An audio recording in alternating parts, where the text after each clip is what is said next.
Oh, oh, oh. Cikgu. Cikgu main apa ni, cikgu? Mainan apa ni? Yang ini permainan tradisional kita iaitu congkak. Congkak, cikgu. Apa pula yang awak main tu? Ni saya rasa saya main mainan di telefon saya lah, cikgu. Okay, Best letak ni, kat cikgu. tepi yang tu. Mari kita main permainan tradisional kita, congkak. Baik. Memang menarik. Okey, mari saya ajar. Okey, kita akan mulakan letak pada setiap satu ni. Saya letak setiap satu, Ya, cikgu. okey, letak, saya okey. menarik. Kutip Kemudian saya yang akan ni. ambil yang Okey, ni, masukkan. Baik, saya akan masuk di sini. Okey. Okey, sini. Baik, Okey, sini. kutip. Kemudian Kita saya tahu ambil tak yang ni. Hanif, remaja sekarang mereka memang ramai tak kenal dengan permainan tradisional kita. Ya, cikgu. Di mainan lama, cikgu. Ya, betul. Baik. Permainan tradisional merupakan salah satu norma masyarakat tempatan kita Ya. di mana semakin dilupakan oleh golongan remaja pada zaman sekarang. Ya, betul, cikgu. Saya nak sambung belajar dengan cikgu lah. Ya, Kita sambung main. boleh.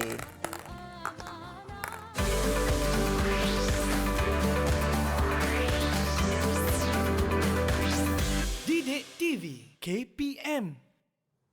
Selamat sejahtera semua. Saya harap semuanya sihat-sihat belaka di rumah. Ya, nama saya Hanif Sean dan sekarang anda sedang menonton slot menengah atas di Didik TV KPM. Dan hari ini sebenarnya kita ingin belajar mata pelajaran pendidikan moral. Mesti tanya-tanya, apa kena mengena ya tadi saya bermain congkak dengan mata pelajaran pendidikan moral kita? Tentunya ada seorang guru yang akan mengaitkan topik-topik tersebut. Ya, kalau nak tahu siapakah guru tersebut, jom sama-sama kita menonton profil beliau.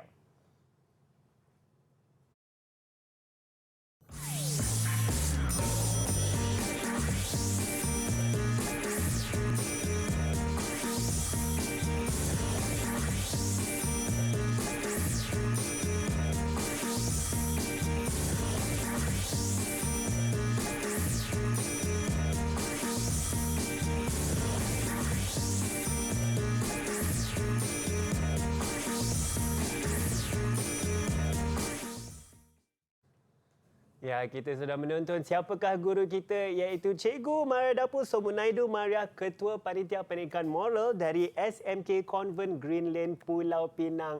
Hai Cikgu, selamat datang Cikgu. Hai Hanif. Cikgu, apa khabar hari ini? Ya, khabar baik. Cikgu sehat ya. Saya sangat tertarik sebab cikgu ada mengajar saya permainan congkak tadi, dan hari ini cikgu dalam mata pelajaran pendidikan moral, cikgu bagi kita apakah topik yang sama-sama kita nak belajar ni? Okey. Hari ini kita akan belajar tajuk berkaitan tentang norma masyarakat tempatan. Dan permainan tradisional ini merupakan salah satu norma masyarakat tempatan kita. Saya setuju cikgu, sangat menarik, dan saya pasti cikgu kalau kita ingin main permainan ini sebenarnya bukan kita berdua saja hari ini tau. Ada lagi 4 murid di dalam talian bersama kami hari ini. Murid-murid kawan-kawan saya di rumah tu, cuba lambai sikit. Lambai sikit dekat kamera. Baiklah cikgu boleh perkenalkan murid-murid kita di dalam boleh. talian. Okey, yang pertama pelajar dari sekolah saya, murid dari sekolah saya iaitu Pritika Nagaraj. Pritika, cuba lambai sikit Pritika. Okey, yang kedua Eng Zeke. Lambai, itu dia. Okey, diikuti dengan saudari Tan dan air sekali Sri Shubhashini. Baik. Terima kasih cikgu. Selamat datang untuk murid-murid kita dalam talian cikgu. Dan sebenarnya cikgu, saya ternampak juga di hadapan saya ada pelbagai lagi permainan yang sebenarnya saya rasa saya main ni terakhir 20 tahun yang lepas cikgu.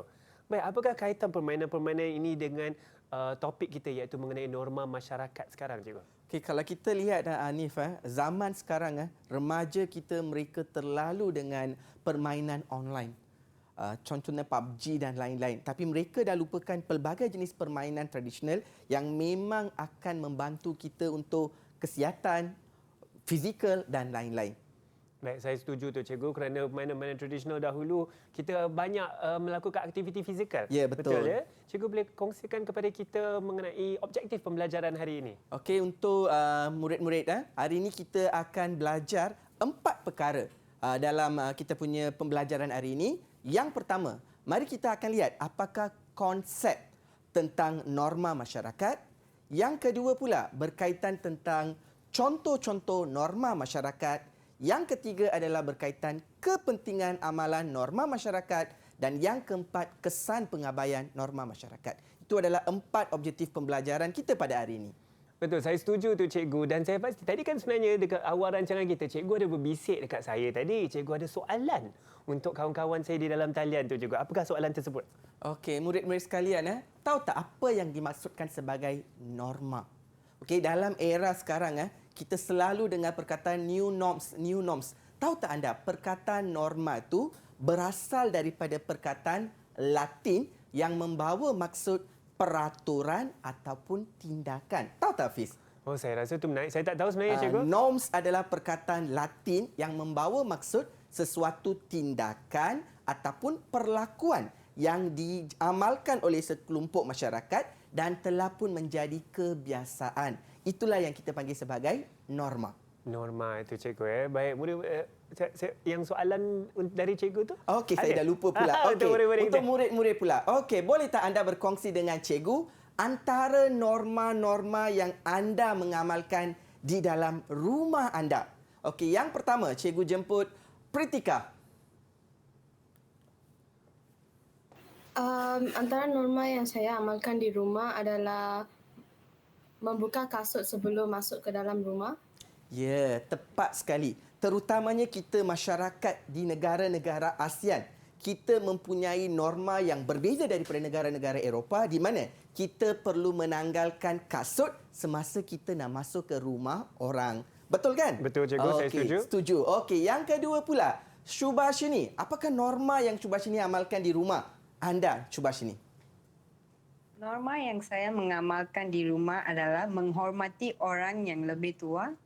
Okey, tepat sekali. Contohnya, kita akan menggunakan panggilan untuk kita nak panggil anggota keluarga kita. Contohnya, kalau masyarakat Melayu, mereka akan menggunakan panggilan seperti kalung, malung. Betul. Itu antara contohnya. Sama juga seperti orang India, dia akan ada apa, ama. Ataupun orang Cina pula, dia akan panggil popu dan lain-lain. Itu antara contoh-contoh kita menggunakan panggilan yang bersesuaian untuk kita nak memanggil anggota keluarga kita. Okey, tepat sekali jawapan Subhashini.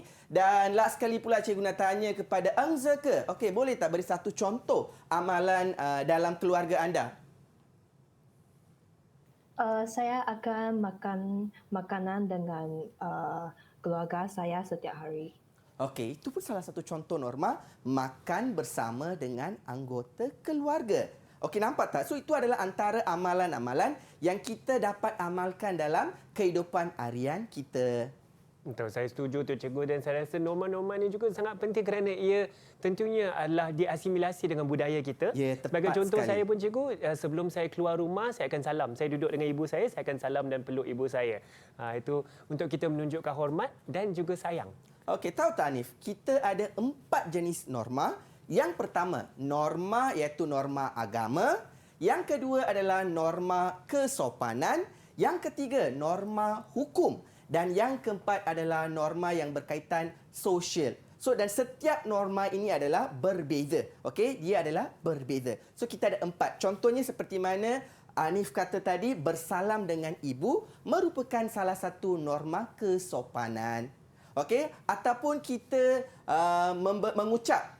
Contohnya orang Islam kalau kita masuk rumah mereka akan mengucap dan itu merupakan satu norma agama dan ia akan berbeza mengikut masyarakat, kaum dan ada juga norma yang diterima secara umum oleh semua masyarakat. Contohnya dalam zaman pandemik ini memakai face mask merupakan salah satu new norms. Nampak tak? Betul juga. Norma di sini bermaksud sesuatu amalan, tindakan, tingkah laku yang menjadi kebiasaan akan dipanggil sebagai norma. Betul, saya setuju tu, cikgu. Baiklah, saya pasti juga dengan norma baharu ni kita semua menjaga SOP, mematuhi SOP, tepat cikgu. Sekali, Baik. Dan cikgu ada lagi ingin dikongsikan? Ya, okey. Sekarang? So kita akan lihat secara terperinci apakah yang dimaksudkan sebagai norma. Okey, yang pertama, norma merujuk kepada setiap kaum mempunyai norma tersendiri yang diamalkan dalam kelompok masyarakat mereka. Itu yang pertama. Yang kedua, norma berasal daripada perkataan Latin seperti mana yang saya dah jelaskan tadi, iaitu norms. Okey, seterusnya pula yang ketiga, norma ini merujuk kepada perilaku ataupun tindakan yang diterima sebagai amalan dalam sesuatu kelompok ataupun komuniti ataupun budaya. Seperti mana yang saya jelaskan tadi kepada Hanif, kita ada 4 jenis norma. Iaitu yang pertama, masih ingat tak? Iaitu agama, sosial, yang ketiga kesopanan dan yang keempat hukum ataupun law. Itu antara contoh-contoh jenis norma. Okey? So itu yang saya nak sampaikan, maksud norma. Baik, itu sangat penting. Kita harus ingat keempat-empat norma itu dan juga kita harus mengingati definisi norma itu, dan sambil-sambil kita ingat itu, kita akan berehat sebentar dan jangan ke mana-mana, teruskan bersama kami di Didik TV KPM.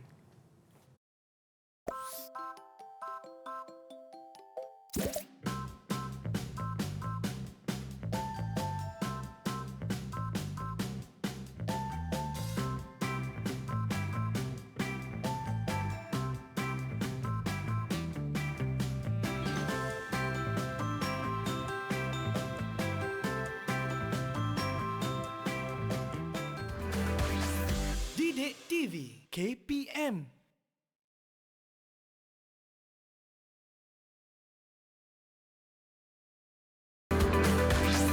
Didik TV KPM.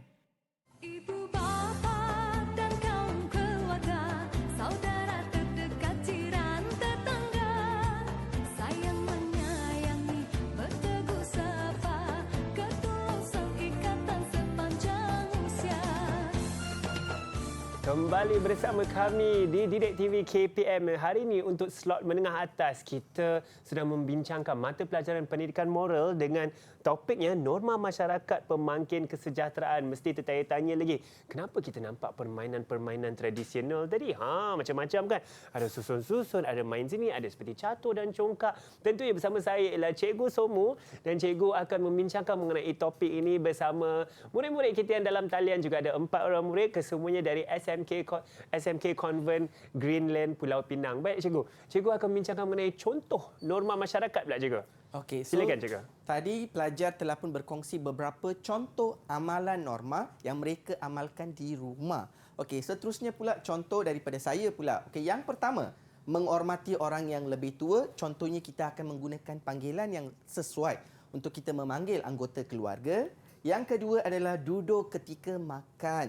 Dan budaya ini semakin hari semakin dah berkurangan. Orang selalu akan drive-thru dan kita makan dalam kereta. So sepatutnya kita kena duduk dan makan, merupakan salah satu norma di mana makan bersama dengan anggota keluarga. Okey, seterusnya pula mengetuk pintu sebelum masuk rumah orang. Yang penting Cikgu. Ya, okey. So yang itu yang ketiga. Seterusnya pula beratur ketika menggunakan pengangkutan awam. Dan norma ini merupakan salah satu norma hukum di mana apabila kita menaiki kenderaan ataupun pengangkutan awam seperti bas ataupun kereta api, kita perlu beratur. Okey, seterusnya pula selain daripada itu, norma yang selalu kita nampak di sekitar kita, membantu kepada jiran kita. Itu merupakan salah satu contoh norma. Selain daripada itu, kita juga boleh berkongsi makanan. Terutamanya kita masyarakat ASEAN, kita mempunyai amalan terutamanya semasa perayaan. Kita akan berkongsi makanan dengan jiran. Nanti lagi pada bulan puasa nanti, jiran-jiran akan berkongsi makanan dengan orang lain. Tak kira kaum dan agama, mereka akan kongsi makanan. Itu merupakan antara contoh amalan yang sangat unik. Norma yang sangat unik yang kita boleh dapat dalam negara kita saja. Saya setuju tu Cikgu, terutama sekali kalau jiran masak sedap. Ya, betul. Boleh bau tu kan Cikgu. Tapi tiba-tiba datang ada makanan. Ya, Betul, itulah Cikgu. norma masyarakat negara kita. Memang penduduk negara kita ataupun rakyat Malaysia, memang kita kaya dengan pelbagai norma. Dan kita tak akan jumpa norma ini di luar negara. Okey, seterusnya pula mari kita akan lihat apakah kepentingan kenapa kita perlu mengamalkan norma dalam kehidupan kita. Okey, yang pertama murid-murid, mari kita lihat sebagai panduan tingkah laku. Apabila kita menjadikan sesuatu norma itu sebagai peraturan, peraturan itu akan menjadi panduan kepada orang lain. Orang lain mula akan mengikut peraturan tersebut. Seperti mana yang saya dah terangkan dari awal lagi, norma merujuk kepada peraturan. So apabila dah ada peraturan, peraturan itu akan menjadi panduan kepada orang lain. Okey? Yang kedua pula, membentuk masyarakat yang teratur. Apabila kita ada peraturan murid-murid, peraturan itu akan membantu kita untuk menjadi masyarakat yang teratur. Contohnya, kalau kita lihat di peringkat global, negara Jepun. Kalau kita lihat penduduk ataupun rakyat negara Jepun, mereka kaya dengan norma mereka yang tersendiri. Boleh tak Encik Hanif share kepada saya beberapa contoh tentang penduduk negara Jepun? Yang saya pernah perhatikan cikgu, penduduk negara Jepun ketika mereka bergelak ketawa, terutama sekali di meja makan.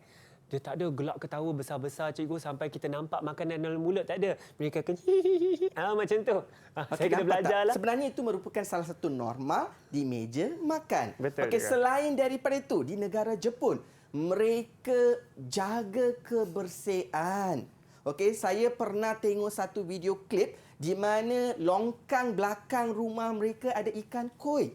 Ada ikan koi dalam longkang cikgu. Ya, so itu menunjukkan mereka memang mengutamakan kebersihan. Nampak tak? Itu salah satu contoh norma yang kita dapat lihat di peringkat global. Okey, seterusnya murid-murid. Yang ketiga pula, apabila kita mengikut norma, norma itu akan membina masyarakat yang harmoni, di mana peraturan-peraturan yang diamalkan oleh setiap komuniti ataupun kelompok masyarakat akan menjadikan kita masyarakat yang harmoni, tanpa pergaduhan, tanpa prasangka dan lain-lain. So kita dapat hidup lebih harmoni. Contohnya berkongsi makanan. Itu merupakan salah satu di mana dapat mewujudkan keakraban di antara jiran. Setuju tak Hanif? Saya setuju cikgu. Okey. Bagaimana pula murid-murid? Adakah anda setuju dengan pendapat cikgu, iaitu dapat mewujudkan membina masyarakat yang harmoni? Okey, so nampaknya pelajar pun setuju. Okey, seterusnya pula yang keempat, sebagai ukuran tingkah laku. Ya, seperti mana yang saya jelaskan, dalam norma ini kita perlu faham murid-murid, norma merujuk kepada peraturan. Apabila kita ada peraturan, peraturan itu akan menjadi satu kayu ukuran untuk kita nak menjaga tingkah laku kita. So itulah yang kita katakan sebagai ukuran tingkah laku. Peraturan itu akan membentuk individu yang berdisiplin. Contohnya, kita perlu mengetuk pintu apabila kita masuk ke rumah orang, meminta kebenaran sebelum kita duduk. Itu merupakan salah satu contoh norma. Ataupun yang selalu saya nampak dalam kalangan penduduk Asia kita, apabila kita berjalan depan orang yang lebih tua, kita akan Tunduk. ya, Bagi nampak hormat. tak? Betul So juga. itu merupakan salah satu norma yang unik yang hanya kita boleh jumpa dalam negara kita. Tunduk apabila kita berjalan depan orang yang lebih tua. Ataupun kita jarang duduk bergoyang kaki depan orang yang lebih tua. Itu antara contoh-contoh norma yang kita jadikan sebagai ukuran tingkah laku. Orang akan puji kita. Wah, Hanif very good. Sangat baik. Itu contohnya apabila kita mengamalkan tingkah laku yang baik, terutamanya di depan orang yang lebih tua. So, itu akan menjadi ukuran tingkah laku kepada kita. Okey, ini adalah 4 kepentingan norma masyarakat. Okey, bagaimana pula murid-murid? Faham tak kepentingan norma masyarakat? Okey, Angzeke faham tak? Okey, Shubhashini? Okey, seterusnya Pritika? Okey, bagaimana pula Tan? Setuju 4 kepentingan apabila kita mengamalkan norma masyarakat. Okey, seterusnya kita akan pergi kepada yang ketiga, kesan. Kalau dah ada kepentingan, mesti akan ada kesan. Di mana kesan pengabaian. Kita dah bincang tadi tentang kepentingan murid-murid. Sekarang pula kita akan tengok kepada kesan kalau kita tidak mengamalkan norma dalam kehidupan kita. Yang pertama, bersikap individualistik ataupun bersikap materialistik. Mana-mana individu yang tidak mengikut peraturan yang telah pun ditetapkan oleh sesuatu masyarakat, agama ataupun kaum, kita akan lebih bersikap individualistik, selfish. Kita tak akan bantu kepada orang lain. Kita tak nak mengulurkan bantuan kepada orang lain. Jiran sakit pun kita tak kisah. Itu antara contohnya, bersikap individualistik. Okey, yang kedua pula, manusia kurang beradab. Di sini pula perkara yang saya nak sentuh. Sekarang dalam zaman moden kini, ramai kebanyakan golongan remaja sekarang mereka tidak tahu bercakap dengan orang yang lebih tua. Mereka tidak menggunakan perkataan-perkataan yang sopan. Okey, apabila bercakap dengan orang yang lebih tua, mereka selalu meninggikan suara. Itu antara kesan apabila mereka melupakan norma masyarakat. Manusia kurang beradab. Okey, yang ketiga pula, hubungan sosial akan terjejas. Di sini saya nak sentuh tentang fahaman hedonisme. Pernah dengar tak? Fahaman hedonisme, Hanif. Saya rasa saya pernah dengar juga, Apa tapi yang saya dimaksudkan sebagai hedonisme? mungkin saya kurang pasti dengan definisi sebenarnya, cikgu. Jika cikgu boleh tolong terangkan Okey, kepada murid-murid, kami. apabila kita bercakap tentang kesan pengabaian, hubungan sosial terjejas di sini, iaitu isu berkaitan hedonisme. Hedonisme ini merujuk kepada kefahaman di mana golongan tersebut akan mengutamakan keseronokan. Mereka nak enjoy sahaja, murid-murid. Enjoy will come first. Keseronokan akan datang perkara utama. Contohnya, mereka akan ponteng sekolah kalau dalam kalangan pelajar. Mereka akan merokok. Kalau isu yang lebih besar, berzina, berjudi. Itu antara yang boleh menyebabkan kalau kita tidak mengikut peraturan-peraturan. Nampak tak? So, itu antara contoh di mana hubungan sosial akan terjejas, iaitu budaya hedonisme. Kita boleh kaitkan di sini kesan disebabkan oleh kita tidak mengikut norma masyarakat. Faham tak sekarang? Saya Okey, faham bagaimana juga. pula murid-murid? Hedonisme merujuk kepada amalan di mana mereka mengutamakan kegembiraan, enjoy. Mereka tak kira tentang perkara-perkara yang lain. Itu yang dimaksudkan sebagai hedonisme. Seterusnya yang keempat, kesan yang keempat pula menjejaskan keharmonian masyarakat. Apabila masyarakat jiran kita menjadi selfish, individualistik, materialistik, confirm kita akan jadi apa? Menjejaskan keharmonian masyarakat. Kita tak akan ada hubungan yang baik dengan jiran kita, dengan masyarakat setempatan, sebab kita individualistik, selfish. So kita cuba asingkan diri kita daripada membantu, bergaul mesra, bersosialisasi dengan orang lain. Soal ini akan menjejaskan keharmonian masyarakat. So dengan ini saya boleh ringkaskan bahawa murid-murid apa yang penting, peraturan yang telah pun ditetapkan oleh sesuatu komuniti ataupun masyarakat dalam agama kita perlu ikut. Kalau tak, nanti kita menghadapi beberapa kesan seperti mana yang saya jelaskan. Saya setuju tu cikgu, dan seperti yang cikgu katakan juga, kita harus bersikap bersopan santun, Ya, beradab betul. mulia supaya kita boleh hidup dalam komuniti yang harmoni dan aman. Dan dengan itu kita akan berehat sebentar. Pastikan anda jangan ke mana-mana kerana cikgu kita banyak lagi nak kongsi selepas ini. Sentiasa bersama kami di Didik TV KPM.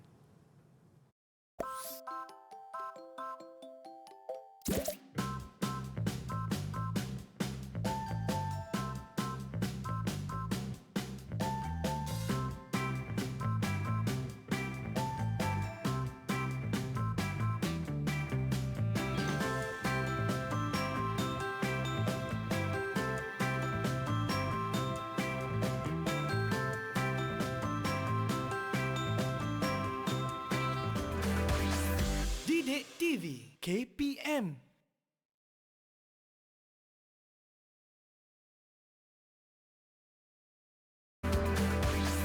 Didik TV KPM. Orang berbudi, kita berbahasa. Orang memberi, kita merasa. Itulah dia antara peribahasa untuk adab, untuk kita bersopan santun dan hidup dalam komuniti. Kembali bersama kami di Didik TV KPM hari ini untuk slot menengah atas. Kita sedang belajar mata pelajaran pendidikan moral dengan tajuknya Norma Masyarakat Pemangkin Kesejahteraan. Bersama saya ialah Cikgu Somu, dan sekarang saya pasti Cikgu Somu ingin menguji minda rakan-rakan saya di rumah untuk mengukuhkan pemahaman topik kita hari ini, ya cikgu. Silakan. Okey, murid-murid, sudahkah anda bersedia untuk kita nak menguji minda apa yang kita telah pun belajar dalam pembelajaran kita pada hari ini? Yang pertama, contoh. Yang kedua, kepentingan. Yang ketiga, kesan. Okey, mari kita lihat satu soalan. Cikgu di sini telah membawa satu soalan di mana isunya berkaitan tentang yang pertama, pada zaman tradisional dahulu, kemesraan antara jiran, tetangga menjadi sebahagian daripada norma masyarakat Malaysia, iaitu sikap kejiranan. Okey? Seterusnya, namun pada zaman milenium ini, kemesraan dalam kehidupan berjiran tidak sama seperti dahulu, malah semakin pudar. Setuju tak dengan pendapat yang saya bagi ni, Hanif? Saya agak setuju sebenarnya cikgu. Terutama sekali macam saya yang tinggal di rumah yang tinggi seperti apartmen, kadang-kadang saya tak kenal dengan Ya, jiran-jiran betul. saya. Terutamanya orang yang tinggal dekat pangsapuri yang tinggi-tinggi, tak kenal jiran. Betul. Jiran pun tak pernah buka pintu. Okey, mari kita lihat. Okey, soalan yang pertama murid-murid dah. Jelaskan faktor perubahan dalam masyarakat di atas. Apakah faktor yang menyebabkan semangat kejiranan ini semakin pudar? Okey, sudahkah anda bersedia? Untuk sesi ini kita akan menggunakan Jamboard. Okey, pelajar murid-murid boleh menjawab jawapan anda dalam Jamboard sekarang. Baik, tulis cepat-cepat. Ya, tapi sebenarnya cikgu saya agak setujulah atas perubahan budaya yang kita ada sekarang. Dulu kita main akrab dengan rakan-rakan di sebelah rumah dengan satu taman, tetapi sekarang kadang-kadang kita mungkin hanya jumpa di sekolah. Itu pun kalau kita terjumpa di sana dengan Ya, jiran-jiran betul kita. Hanifah. Dulu kita bertegur sapa dengan jiran. Kita kenal saudara mara jiran, semua kita kenal. Betul. Kalau kita buat majlis di rumah kita, satu taman akan berkumpul. Terutamanya kita nampak norma ini di kawasan kampung ataupun di kawasan estate. Memang orang jiran akan datang membantu kita. Tapi kini dah berubah semua.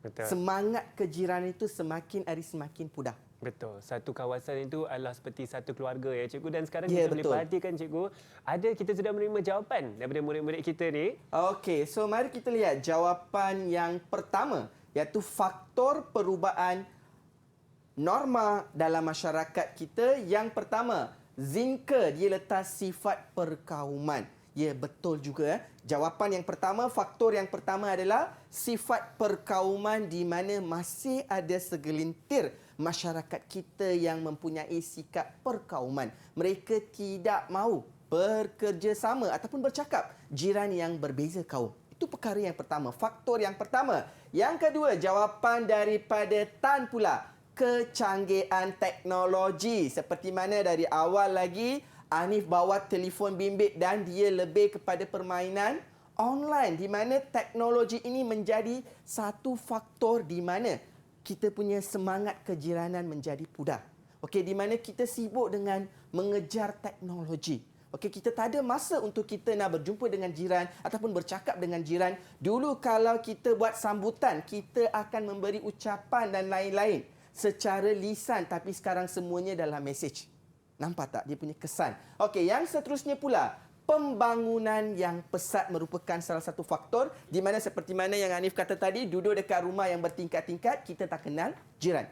Dulu berbeza, kita duduk dekat kawasan kampung, di mana kita kenal, ataupun yang duduk dekat kawasan estate, kita memang kenal jiran kita. Dan yang keempat pula, jawapan daripada Pritika, mereka kekurangan kesedaran tentang semangat kejiranan. Memang kita tak sedar betapa pentingnya jiran. Sebenarnya jiran memainkan peranan penting dalam kehidupan kita. Kalau jadi apa-apa, tak ada orang dekat rumah kita, orang pertama yang kita rujuk adalah siapa? Jiran cikgu tentunya.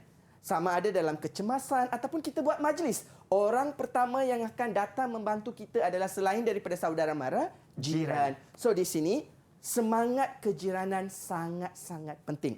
Dan ini adalah 4 faktor yang menyebabkan semangat kejiranan semakin pudar. Okey, murid-murid dah tanya kepada keempat murid yang telah pun menjawab soalan yang pertama, faktor perubahan dalam norma masyarakat. Tanya kepada Zengke, Sri Subashini, Pritika and Tan. Okey, tepukan kepada anda. Okey, seterusnya pula, mari kita akan menjawab soalan yang B. Ramalkan kesan pengabaian kehidupan berjiran. Okey, yang ini pula cikgu bawa kepada isu kesan pengabaian kehidupan berjiran dalam kehidupan harian.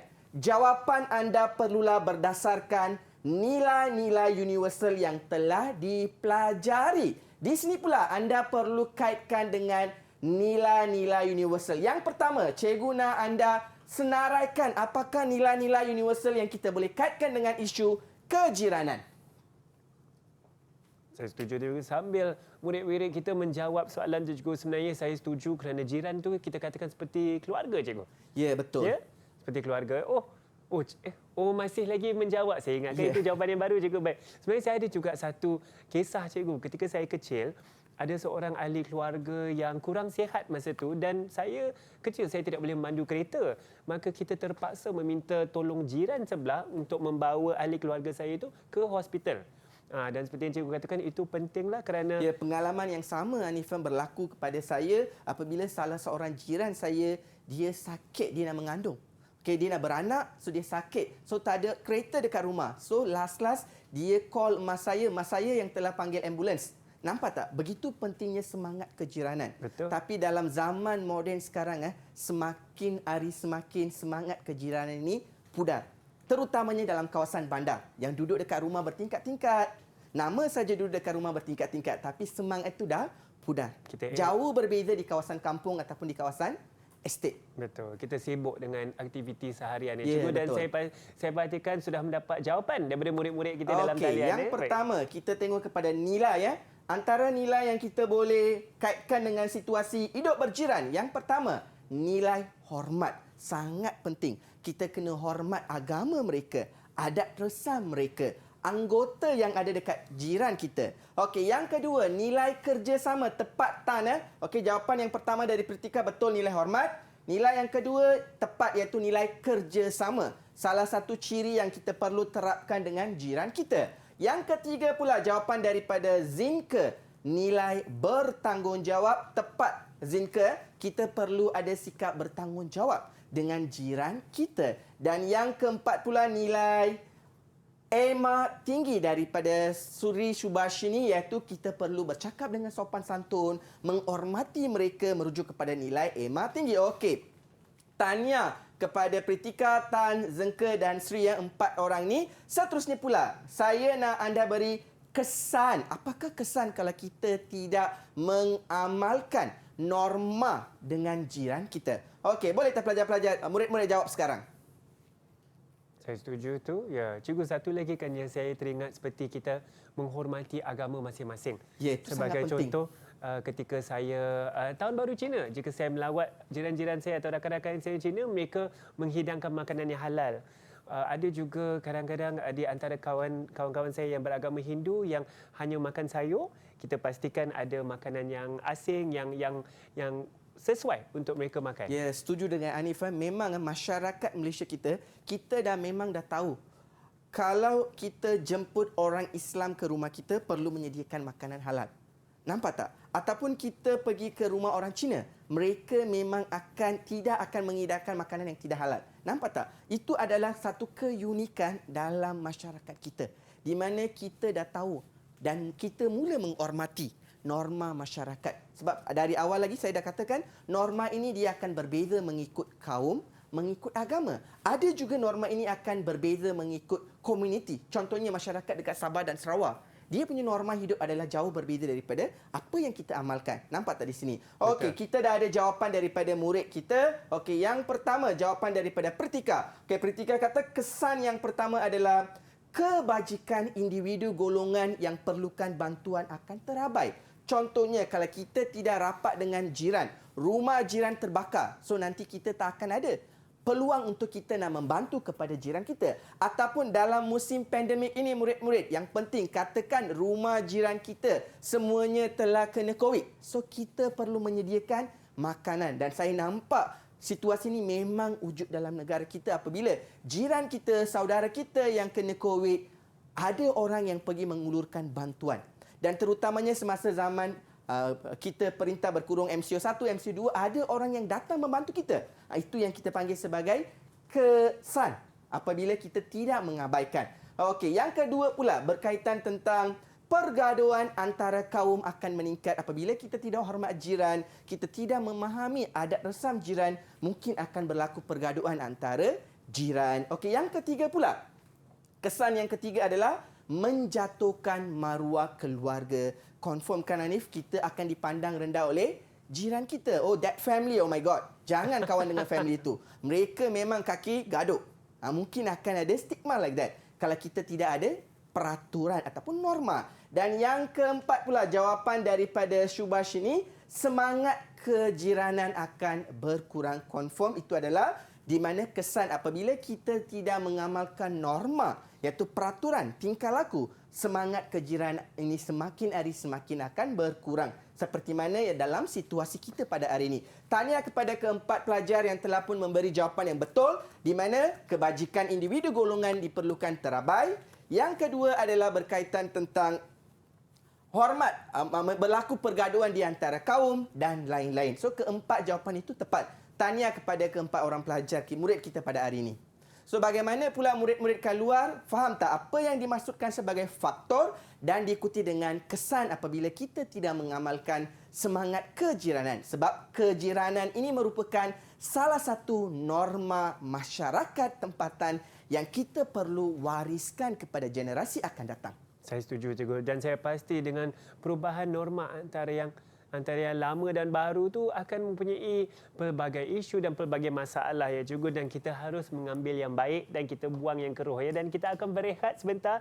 Pastikan anda jangan ke mana-mana. Terus bersama kami di Didik TV KPM.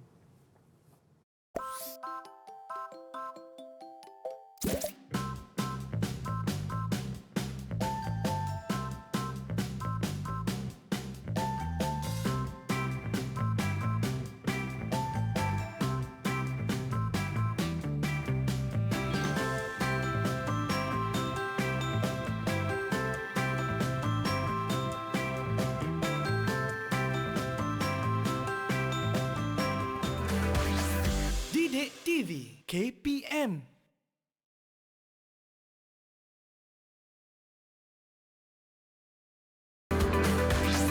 Didik TV KPM.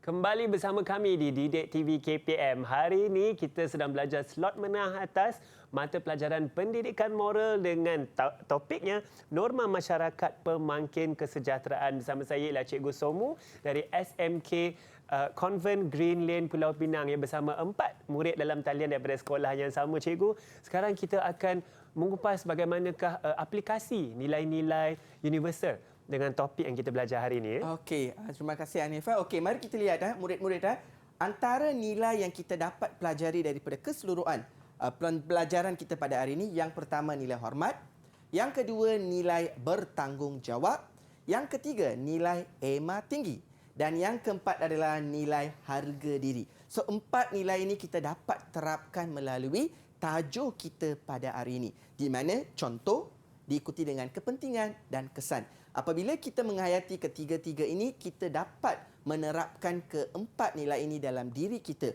untuk kita nak mengekalkan norma masyarakat yang menjadi tradisi kita sejak zaman dahulu. Okey, seterusnya pula saya akan minta kepada murid-murid saya untuk mengupas apa yang mereka dapat sepanjang pembelajaran kita pada hari ini. Okey, saya nak jemput Pritika. Okey, Pritika, boleh tak buat satu kesimpulan apa yang Pritika dapat dalam pembelajaran kita pada hari ini, Pritika? Okey, kesimpulan yang saya boleh buat adalah masyarakat kini yang berlainan agama ataupun berlainan generasi tidak menjadi sesuatu halangan untuk kita mengamalkan norma masyarakat demi memupuk keinsanan bermoral dalam diri kita semua. Ya, tepat sekali ya. Kita tak ada masalah walaupun kita berbeza agama, kaum, tapi norma itu akan menjadi asas panduan untuk kita menjadi manusia yang berguna, manusia yang berakhlak mulia, insan bermoral. Untuk kita nak menjadi insan moral, norma sangat-sangat penting. Tahniah. Okey, jawapan Pritika betul. Okey, seterusnya pula cikgu nak jemput. Okey, Shubhashini pula. Okey, apa pandangan Shubhashini berkaitan tentang pembelajaran kita pada hari ini, Shubhashini? Melalui perbincangan kita pada hari ini, saya dapat lebih faham tentang kepentingan norma masyarakat dan contoh untuk mengamalkan norma masyarakat. Oleh itu, saya harap setiap individu akan mengamalkan norma masyarakat untuk hidup lebih harmoni. Okey, tepat. So, kita perlu mengamalkan norma supaya hidup kita menjadi lebih harmoni. Dalam akhir sekali, cikgu nak jemput Tan pula. Okey, apa pandangan Tan berkaitan tentang pembelajaran kita pada hari ini, Tan? Saya berasa saya akan mengamalkan norma masyarakat dan memastikan norma masyarakat ini akan diteruskan sepanjang hidup. Okey, Tan, kenapa? Cikgu boleh tahu tak? Kenapa Tan kata Tan nak mengamalkan norma dalam kehidupan Tan? Kerana norma ini akan membolehkan kita melahirkan masyarakat yang lebih beradab dan bersopan.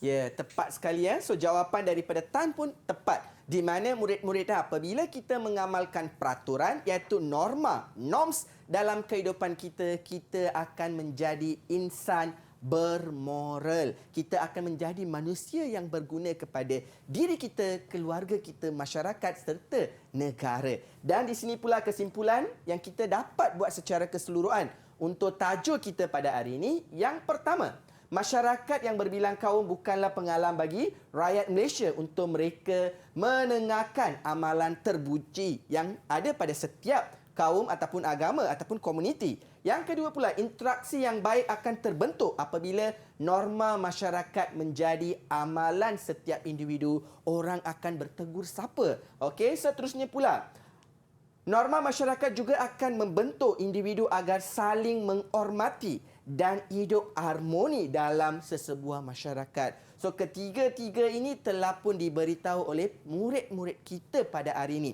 Okey, dan akhir sekali pula saya nak tanya kepada murid-murid, apakah perasaan anda apabila anggota keluarga kita mengamalkan norma dalam kehidupan mereka? Okey, yang pertama Tan, apakah perasaan Tan apabila Tan nampak anggota keluarga Tan ataupun masyarakat di sekitar kita mereka mengamalkan norma iaitu peraturan dalam kehidupan mereka? Sangat gembira. Kenapa Tan kata gembira?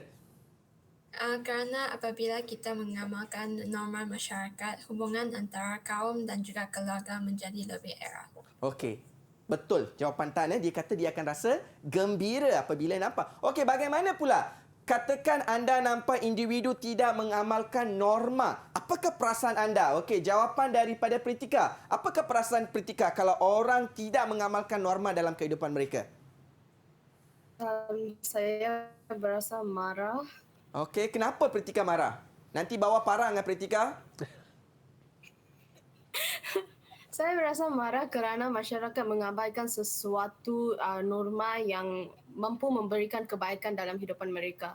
Okey, Pritika juga merupakan salah seorang ketua pengawas di sekolah saya. Okey, bagaimana pula Pritika? Katakan murid di sekolah tidak mengamalkan norma di sekolah. Apa perasaan Pritika? Saya berasa marah dan pada masa yang sama saya akan mencuba yang terbaik untuk memupuk pelajar-pelajar tersebut untuk mengamalkan norma masyarakat pada setiap hari. Okey, baik. Okey, dan akhir sekali cikgu nak jemput Eng Zeke. Apakah perasaan Eng Zeke apabila kawan-kawan Eng Zeke mereka mengamalkan norma di dalam kelas? Saya akan berasa bangga kerana kawan saya akan menjadi orang yang berbudi bahasa. Okey, simple, ringkas jawapan Eng Zeke tapi tepat. Budi bahasa. Apabila kita mengamalkan norma, peraturan dalam kehidupan kita, kita akan menjadi individu yang berbudi bahasa. Seperti mana lagu yang telah pun dinyanyikan oleh Siti Nurhaliza, budi bahasa budaya kita. Dan budi bahasa ini akan datang daripada norma yang baik yang diamalkan oleh sekelompok masyarakat. Okey, tahniah kepada kesemua pelajar, murid saya dan murid-murid di luar sana. Apabila kita mengamalkan norma, kita akan rasa gembira, kita akan rasa selesa. Apabila orang melanggar norma, kita akan rasa kecewa, kita akan sedih dan kita juga akan marah. Itu antara perasaan yang akan timbul apabila kita mengikut dan tidak mengikut ataupun kita mengabaikan norma dalam kehidupan kita. Tahniah kepada keempat orang murid saya yang telah pun mengekspresikan perasaan mereka dalam situasi-situasi yang saya telah pun aju kepada mereka. Tahniah. Okey, tahniah Eng Zeke, tepat semua jawapan tu. Pritika, tahniah. Diikuti dengan Tan also, terbaik jawapan Tan. Dan akhir sekali Sri Shubhashini, terbaik jawapan daripada keempat orang pelajar saya. Saya setuju cikgu. Dan cikgu kalau saya boleh tambah sedikit. Ya, boleh. Saya teringat dari saya di zaman sekolah dahulu, antara norma yang saya telah diajar, kadang-kadang jika kita ada guru yang berjalan depan kita, kita tidak meminta selalu. Begitu saja. Itu sebagai tanda hormatlah. Tetapi kalau jika kita ingin cepat juga, mungkin ingin nak cepat ke tandas ke apa, kita akan lalu tapi kita minta maaf dulu. Ya, sebab betul. kita Saya minta setuju selalu, dengan cikgu. Hanif. Dan salah satu norma di mana merupakan norma di sekolah saya, di Convent Greenland, Pelajar apabila mereka bertemu dengan cikgu, mereka akan letak tangan mereka atas dada mereka dan mereka akan, "Good morning teacher, good morning sir." Itu merupakan salah satu norma di sekolah. Nampak tak? So norma ini akan menjadi satu peraturan, tingkah laku, satu amalan yang mulia apabila diamalkan oleh sekelompok masyarakat untuk satu jangka masa yang panjang. Itu akan diterima sebagai norms. So saya harap Hanif akan lebih faham tentang perkataan norms after this. Okay, datangnya dari mana perkataan norms? Minta maaf cikgu. Perkataan norms tu datang dari mana? Daripada Latin cikgu yang mengatakan tepat peraturan sekali. ya cikgu. Cikgu, apakah pendapat cikgu mengenai cikgu pentaksiran keseluruhan keempat-empat murid kita dalam talian? Pentaksiran keseluruhan keempat-empat murid saya telah pun menguasai tahap penguasaan 1 sampai tahap penguasaan ke-6 di mana mereka berjaya mengekspresikan perasaan mereka dan itu merupakan tahap penguasaan yang ke-6. Tahniah kepada keempat orang murid-murid dan bagaimana pula murid-murid di rumah. Saya harap, cikgu harap sangat anda telah pun faham dengan betul tajuk berkaitan tentang norma masyarakat. Betul cikgu. Cikgu, jika cikgu boleh berikan rumusan terakhir cikgu. Okey, untuk topik rumusan kita hari terakhir ini. cikgu, sebagai seorang manusia, sebagai seorang insan bermoral, kita perlu mengamalkan norma ataupun peraturan dalam kehidupan kita supaya kita boleh menjadi seorang manusia yang berguna kepada diri kita, kepada keluarga kita, kepada masyarakat serta boleh meningkatkan imej diri, keluarga, diikuti dengan masyarakat dan imej negara. Itu adalah antara kepentingan norma masyarakat. Dan di sini cikgu nak beritahu kepada murid-murid, kita sebagai generasi yang muda, pastikan kita mengikut norma-norma yang telah pun dibawa oleh ibu bapa kita, nenek moyang kita, agar kita menjadi negara yang maju dan negara yang harmoni. Saya setuju tu cikgu dan saya pasti rakan-rakan saya di rumah ingin juga melakukan ulang kaji sendiri. Cikgu, jika mereka ingin mengulang kaji dan melakukan lebih latihan, di manakah mereka boleh mendapat bahan-bahan ini? Okey, murid-murid kalau anda memerlukan slide yang cikgu telah gunakan tadi ataupun bahan-bahan berkaitan tentang sesi pembelajaran kita pada hari ini, sila rujuk kepada laman sawang portal Sumberku KPM. Ya, yang terpapar di kaca TV anda sekarang. Dan dengan itu saya ingin mengucapkan ribuan terima kasih kepada guru kita iaitu Cikgu Maradapu Sumunaidu, Maria Ketua Panitia Pendidikan Moral dari SMK Convent Green Lane Pulau Pinang. Terima kasih banyak-banyak cikgu dan keempat-empat murid kami di dalam talian iaitu Eng Sin Ke, Tan Sueru, Sri Subashini Daniel dan juga Pritika Nagaran. Tahniah kepada anda semuanya murid-murid cemerlang dan saya juga ingin mengucapkan terima kasih kepada semua penonton kita. Harap-harap banyak kita belajar hari ini tentunya dan saya harap nanti kita akan berjumpa lagi di slot menengah atas Didik TV KPM. Terima kasih semua. Bye.